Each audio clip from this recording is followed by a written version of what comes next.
Doctor Baba Saheb Ambedkar open university.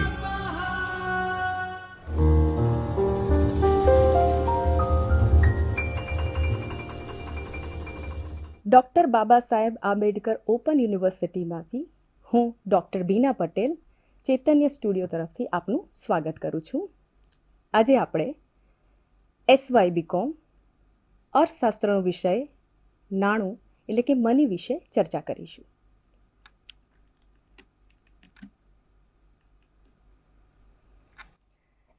નાણું એ જીવનમાં બહુ જ મહત્ત્વનું છે. નાણાં વગર આપણું અસ્તિત્વના પણ પ્રશ્નો ઊભા થઈ જાય છે, કારણ કે નાણું આપણા જીવન સાથે જોડાયેલું છે, આપણી જરૂરિયાતો સાથે જોડાયેલું છે. નાણાં દ્વારા આપણે આપણા જીવનને સરળતાથી જીવી શકીએ છીએ. એટલે જ મેં તમને શરૂઆતમાં આપણા અસ્તિત્વ સાથે જોડ્યું. તો આજે આપણે નાણાં વિશે ચર્ચા કરીએ છીએ. આ એકમની રૂપરેખા આપણે જાણી લઈએ કે નાણાંમાં આપણે શેની ચર્ચા કરવા જઈ રહ્યા છીએ. તો સર્વપ્રથમ આપણે સમજીશું કે નાણું શું છે, નાણોના ઇતિહાસ કયા રહ્યા છે, નાણાંનો વિકાસ કેવી રીતે થયો. વિકાસની અંદર અને એના ઇતિહાસની જ્યારે વાત કરીએ ત્યારે આપણે વિસ્તૃત રીતે વસ્તુ વિનિમય પદ્ધતિ વિશે ચર્ચા કરીશું. ત્યારબાદ આપણે નાણાંનો અર્થ સમજીશું. નાણાં માટે ઘણા બધા અર્થશાસ્ત્રીઓએ વિવિધ પ્રકારની વ્યાખ્યાઓ આપી છે, જે આપણને ખરેખર નાણું શું કામ કરે છે તે સમજવામાં મદદરૂપ બને છે. માટે આપણે નાણાંની વ્યાખ્યાઓને સમજીશું. ત્યારબાદ નાણાંના કયા કયા કાર્ય છે તેને સમજવાનો પ્રયત્ન કરીશું. ત્યારબાદ ભારતમાં નાણાંનો ઇતિહાસ શું રહ્યો હતો, નાણું ભારતમાં કેવી રીતે અસ્તિત્વમાં આવ્યું, કેવી રીતે એ કામ કરતું થયું અને કેવી રીતે એ આપણા જીવન સાથે જોડાઈ ગયું. ત્યારબાદ ભારતીય સંદર્ભમાં નાણાં, જ્યારે આપણી ભારતીય રિઝર્વ બેંક અસ્તિત્વમાં આવી અને કેવી રીતે નાણાંમાં પણ પરિવર્તન આવતું ગયું, એ વસ્તુ આપણે ક્રમશઃ સમજીશું. ત્યારબાદ RBIએ નાણાંના કેટલાક માપદંડ આપ્યા છે, તેના કેટલાક ઘટકો છે, તેની ચર્ચા કરીશું.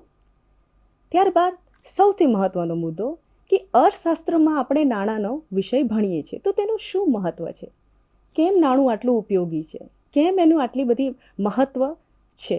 કારણ કે આપણે આખી જિંદગી મહેનત કરીએ છીએ નાણું કમાવા માટે, તો આપણે એનું મહત્ત્વ સમજીશું. ત્યારબાદ છેલ્લો મુદ્દો નાણાંની મર્યાદાઓ. દરેક વસ્તુમાં ક્યાંક ને ક્યાંક મર્યાદાઓ જોડાયેલી હોય છે. અર્થશાસ્ત્રમાં જ્યારે આપણે ઘણી બધી થિયરી ભણતા હોય છે ત્યારે એની અંદર પણ મર્યાદાઓ છે. એટલે કોઈ પણ વસ્તુ મર્યાદા વિહીન નથી, ક્યાંક ને ક્યાંક કોઈક વીક પોઈન્ટ એની અંદર જોડાયેલો હોય છે. તો અહીં આપણે નાણાંની પણ મર્યાદાઓ સમજીશું અને છેલ્લે ઓવરઓલ સમીક્ષા કરીશું. તો ચલો આપણે નાણું વિશે સમજવાનો પ્રયત્ન કરીએ. સૌથી પહેલાં આપણે વાત કરીએ નાણાંનો ઇતિહાસ અને વિકાસ, હિસ્ટ્રી અને ઇવોલ્યુશન, કેવી રીતે એનો વિકાસ થયો. તો સૌથી પહેલાં આપણે વાત કરીએ તો વિશ્વમાં અસ્તિત્વમાં આવી વસ્તુ વિનિમય પદ્ધતિ. થોડા સાદા શબ્દોમાં વાત કરીએ તો એને સાટા પદ્ધતિ પણ કહેવાય છે. વસ્તુ વિનિમય પ્રથા અથવા વસ્તુ વિનિમય પ્રણાલી, વસ્તુના બદલામાં વસ્તુ આપવાની પ્રથા. કારણ કે ત્યારે એ વખતે નાણું અસ્તિત્વમાં હતું નહીં, એટલે વ્યક્તિને જે પ્રમાણેની જરૂરિયાત હતી વ્યક્તિ એ વસ્તુ મેળવતું હતું અને એના બદલામાં એક વસ્તુ આપતું હતું. એટલે વિનિમયનું માધ્યમ પણ વસ્તુ જ હતું. આ ખૂબ જ રસપ્રદ મુદ્દો બની જાય છે. તો ઇંગ્લિશમાં આપણે એને કહીએ છીએ બાર્ટર સિસ્ટમ, જેમાં શરૂઆતના સમયમાં લોકો સીધા જ માલ સામાનની આપ-લે કરતા હતા. ઉદાહરણ તરીકે કોઈ ઘઉં આપતું, એના બદલામાં ચોખા લેતું, યા તો કોઈ એની બદલામાં જ્વાર આપતું કે પ્રાણી લેતું. એ વખતે ગાય, ભેંસ વગેરેનો ઉપયોગ થતો હતો. તો આવી રીતે વસ્તુના બદલામાં વસ્તુ એની આપ-લે થતી હતી. ત્યારે વસ્તુ વિનિમય પ્રથા અસ્તિત્વમાં હતી.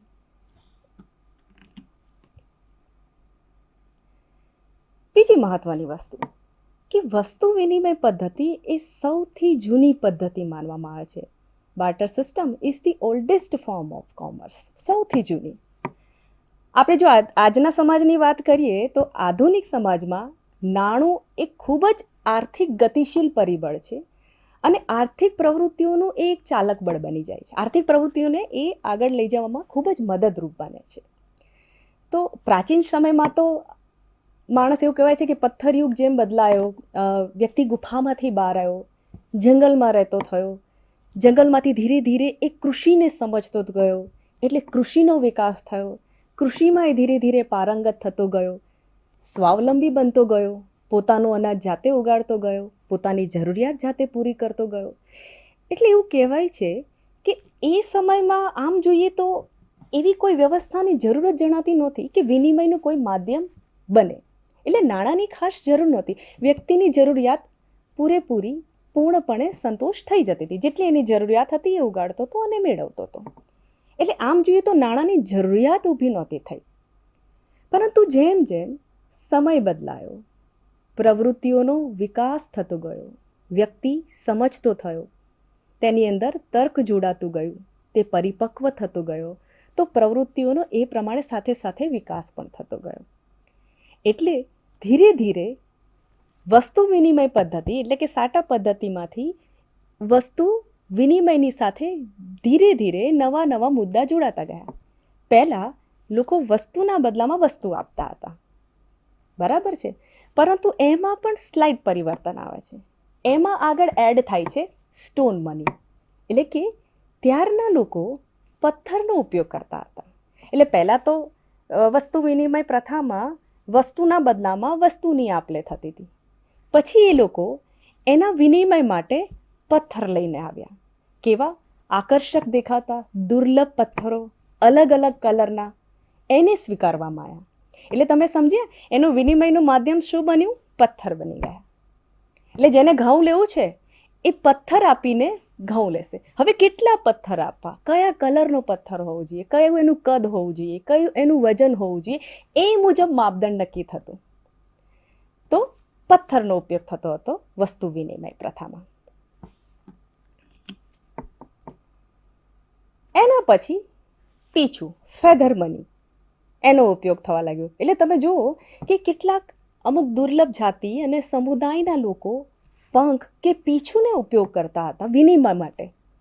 અગેન પથ્થર પછી પીછાનો ઉપયોગ થવા લાગ્યો અને દરેક પીછું કોઈ અનોખું પીછું હોય કે દુર્લભ હોય એને મૂલ્યવાન ગણતા હતા અને એને વિનિમય તરીકે, વિનિમયના માધ્યમ તરીકે તેનો પણ ઉપયોગ કરવામાં આવતો હતો વસ્તુ વિનિમય પ્રથામાં અને તેનું પણ મૂલ્ય જોવામાં આવતું હતું.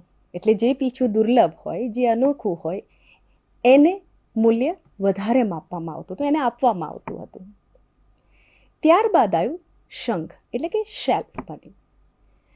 સમુદ્રી કિનારાના વિસ્તારોમાં જ્યાં લોકો વસવાટ કરે છે એ વખતે ત્યાંના લોકો શંખનો ઉપયોગ કરતા હતા. તો ફરીથી વિનિમયના માધ્યમ તરીકે શંખનો ઉપયોગ થવા લાગ્યો. હવે તમને બધાને ખ્યાલ છે કે શંખ અલગ અલગ કદના હોય, તેનું વજન અલગ હોય, તેનો કલર અલગ હોય, અલગ અલગ દેખાતા હોય.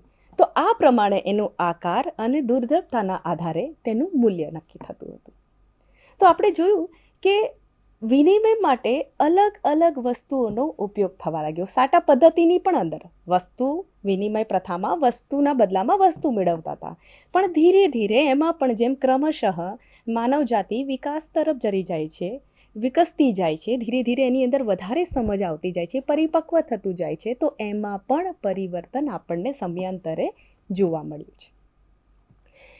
હવે આમાં હજી આપણે આગળ જોઈએ તો આમાં પણ એ વસ્તુ હતી કે જે વિનિમય થતો હતો, જેમ કે પથ્થરનો ઉપયોગ થતો હતો, કે પીછાનો ઉપયોગ થતો હતો, કે શંખ વપરાતા હતા, આ બધા જેમ જેમ જગ્યા બદલાતી હતી, જેમ જેમ પ્રદેશો, વિસ્તાર, લોકો બદલાતા હતા, એ પ્રમાણે વિનિમયનું માધ્યમ પણ બદલાતું હતું.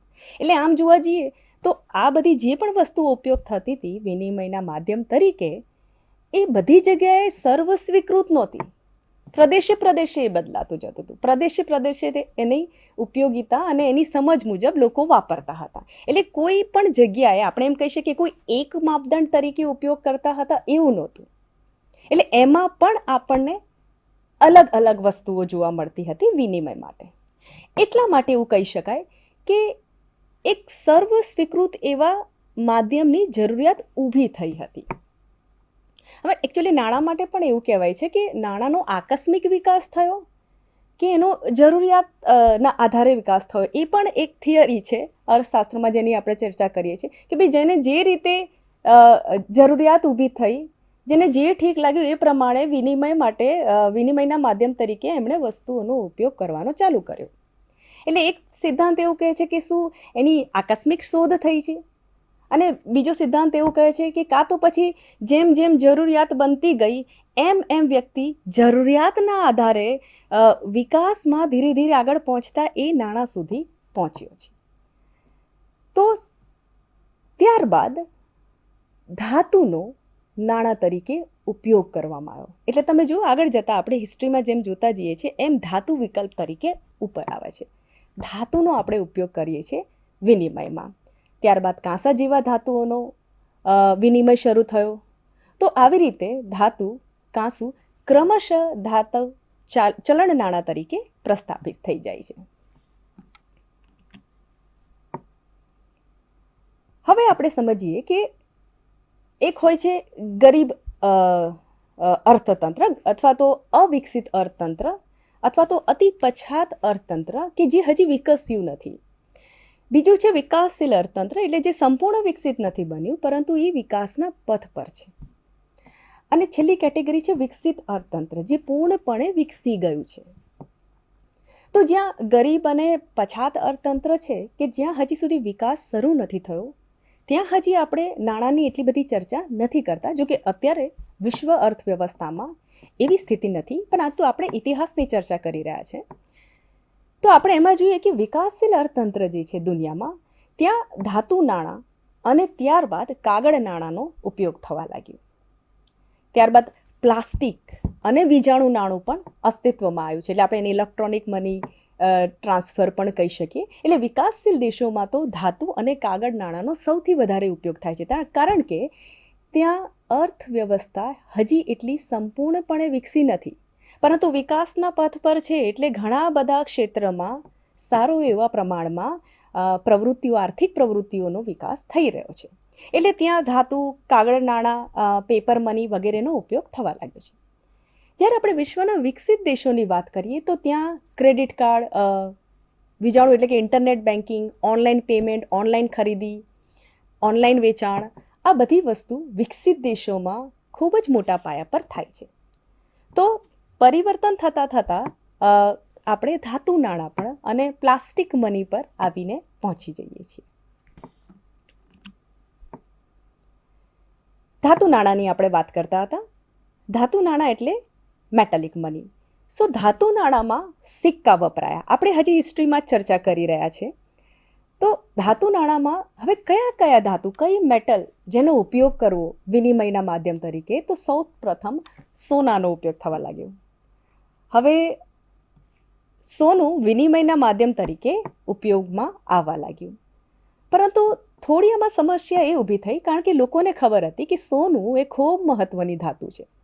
એટલે લોકો તેને વિનિમયના માધ્યમ તરીકે ઉપયોગ કરવાને બદલે લોકો તેને સાચવી રાખતા હતા. એટલે આમ કહેવા જઈએ કે વિનિમયના માધ્યમ તરીકે સોનું ધાતુ તરીકે ઉપયોગ થાય એના બદલે લોકો વધારે સંગ્રહ કરી રાખતા હતા, લોકો બચાવી રાખતા હતા, એનો ઉપયોગ ઓછો થાય એ પ્રયત્ન કરતા હતા. એટલે સોનું સાચવી રાખવાનો પ્રયત્ન થતો હતો. એટલે સોના પછી ધીરે ધીરે ચાંદીનો ઉપયોગ વિનિમય તરીકે થવા લાગ્યો. ચાંદી ધાતુનો ઉપયોગ થવા લાગ્યો વિનિમયના માધ્યમ તરીકે.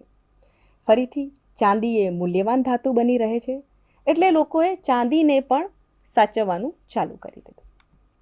ત્યારબાદ ફરી થોડું ચેન્જ આવતા એમ તાંબાનો ઉપયોગ થવા લાગ્યો. તો તાંબુ ઉપયોગ થવા લાગ્યું વિનિમયના માધ્યમ તરીકે, એ ધાતુનો ઉપયોગ થવા લાગ્યો. હવે આનું મૂલ્ય ધાતુના વજન પર આધારિત હતું. કેટલા વજનનો એ સિક્કો છે એના આધારે વસ્તુઓ મળતી, એનું મૂલ્ય એના વજનના આધારે નક્કી થતું હતું. તો ધાતુના સિક્કા સૌથી વધારે વ્યાપક બન્યા, એનો સૌથી વધારે ઉપયોગ થવા લાગ્યો. અને આ સિક્કાઓ હવે આપણે એકચ્યુઅલી વાત કરીએ તો ઇતિહાસમાં ઘણા બધા રાજાઓ રહ્યા જેમણે આ સિક્કાઓનો ઉપયોગ કર્યો છે. એમના ચિત્રો, એમના ચિહ્નો એ અંકિત કરેલા જોવા મળે છે આપણને એમના સિક્કાઓમાં. અને જો આપણે આજની વાત કરીએ તો સરકારી છાપના પણ સિક્કાઓ આપણને મળે છે, કારણ કે અત્યારે પણ ધાતુ નાણું એટલે કે સિક્કા આપણને મળી રહે છે. તો સરકારી છાપ તેના મૂલ્યનો આધાર રાખે છે. એટલે એ છાપ એ દર્શાવે છે કે આ સરકારી ધાતુ છે જેને સર્વ સ્વીકૃત માન્ય મળેલું છે, એટલે કાયદાકીય પીઠબળ પણ છે અને લોકો દ્વારા સ્વસ્વીકૃત છે, લોકો એને માની રહ્યા છે, એટલે એ વિનિમયના માધ્યમ તરીકે એનો ઉપયોગ થઈ રહ્યો છે. ત્યારબાદ આવે છે ઇતિહાસમાં કાગળ નાણું. ધીરે ધીરે આપણે ચાલુ કરીએ પથ્થરનો નાણાં તરીકે ઉપયોગ, પીછું, શંખ, ધાતુ અને છેલ્લે આવે છે કાગળ નાણું, પેપર મની. ધીરે ધીરે સરકારો ગઠિત થઈ દેશોમાં અને સરકારે નોટ છાપવાનું શરૂ કર્યું. ઉદાહરણ તરીકે આપણને 50, 100, 2000ની નોટો જોવા મળે છે. તો આવી રીતે પેપર મની અસ્તિત્વમાં આવ્યું છે. અગેન આ સર્વ સ્વીકૃત છે, માટે આ વિનિમયનું માધ્યમ બને છે. ત્યારબાદ આવે છે બેંક નાણું. આ પણ ખૂબ મહત્વનું છે. ફોર એક્ઝામ્પલ, આપણે કોઈને ચેક આપીએ તો સામેવાળો વ્યક્તિ એ ચેકનો સ્વીકાર કરશે, કારણ કે આ પણ સર્વ સ્વીકૃત છે અને એની ઉપર જે અમાઉન્ટ લખેલું છે એ નાણાં તમને મળે છે. આને પણ કાયદાકીય પીઠબળ મળેલું છે અને આ સર્વ સ્વીકૃત છે. તો ચેક, ડ્રાફ્ટ જેવા નો ઉપયોગ થવા લાગ્યો. તો આ બેંક મની તરીકે ઓળખાય છે. અહીંયા ભૌતિક નોટની જરૂર નથી, પણ છતાં પણ આર્થિક વ્યવહારોનું આ કામ નાણાં તરીકે કરે છે. છેલ્લે આવે છે ઇલેક્ટ્રોનિક અને ડિજિટલ નાણાં, એટલે કે ડિજિટલ મની. આજના આધુનિક સમયની અગર આપણે વાત કરીએ તો ઓનલાઈન પેમેન્ટ્સ, ઓનલાઈન મોડ અસ્તિત્વમાં આવી ગયા છે. મોબાઈલનો આપણે યુઝ કરીએ છીએ, સ્માર્ટફોનનો યુઝ કરીએ છીએ, એમાં પેમેન્ટ્સ આપણે ઓનલાઈન કરતા થઈ ગયા, જેમાં UPI, cards, credit cards, debit card, net banking, internet banking વગેરે જેવા માધ્યમોનો ઉપયોગ નાણાં માટે થાય છે. દાખલા તરીકે ઘણી બધી એપ્લિકેશન્સ આપણા ફોનમાં હોય છે જેનો ઉપયોગ કરીને આપણે પેમેન્ટ કરીએ છીએ, જેમ કે ફોનપે, ગૂગલ પે, ભીમ વગેરે જેવી. તો આ આધુનિક સમયનું નાણાંનું સ્વરૂપ છે જે આપણને જોવા મળે છે. Thank you.